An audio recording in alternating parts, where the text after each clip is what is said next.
We're on day 2 and I just finished lugging a ton of cement board up these stairs. And trust me, it's not light. So now the plan for today is to basically get the cement board on the floor, hopefully get it mortared. If not, we'll do all of the seam work tomorrow and then we will be good to go for our leveler. So the first thing I'm going to do is I'm going to go ahead and dry fit the first couple of boards just to make sure they're all going to fit nicely. I have to drill the holes where all the pipes are coming through the floor and then we're going to be good to go. Not the most glamorous of days, but you got to do what you got to do. So let's get at it. Somebody stop me. For the most part, you can treat cement board a lot like drywall. Namely, you can cut into it with a utility knife, easily cut holes into it, and screw through it. During my dry fit, I started with the largest pieces and measured out where the plumbing holes were going to be in the floor. Then, using my circular blade that attaches to my drill, I drilled into the cement board to create the holes. If there's any extra cement that's around those holes, you can take your utility knife and simply cut it off.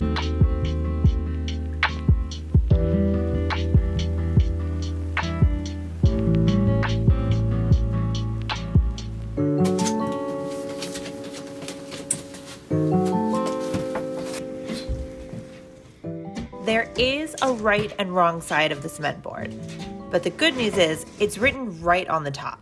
The rough side goes up to attach whatever type of tile you want to attach to the top of it, and the smooth side goes on the bottom that sits on the plywood. I proceeded to dry fit the boards for half the room and then got ready to screw the pieces down. Now, quick tip. If you're ever buying screws that have some kind of weird shape, like this little star shape, just remember that a lot of these boxes come with the bit already inside it. So before you go out and buy this separately, check inside the box because it might be in there. When you start screwing down your cement board, start in one corner and then work your way across and down the board, rather than doing all 4 corners first. This will help you avoid any air pockets. Now that the cement board is down, we can start covering the seams. Much like drywall, we're going to start with tape. Except this tape is specific for cement board and is a little bit more heavy duty than the paper or fabric tape that you're used to. In my experience, it also sticks a little bit less, so make sure that you really press down with your spackle knife as you go. Keep going until all of your seams are covered up with the tape. Finally, we're ready for mortar. This will go over the tape just to keep the boards all in place and connected to each other.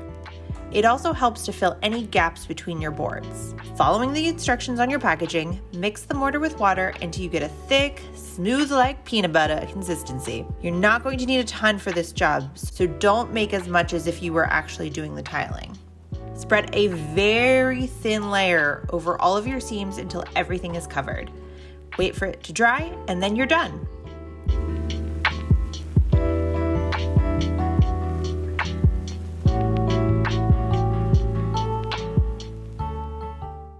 Thanks so much for watching. Don't forget to like and subscribe to this channel and stay tuned for the big project that we have coming up next.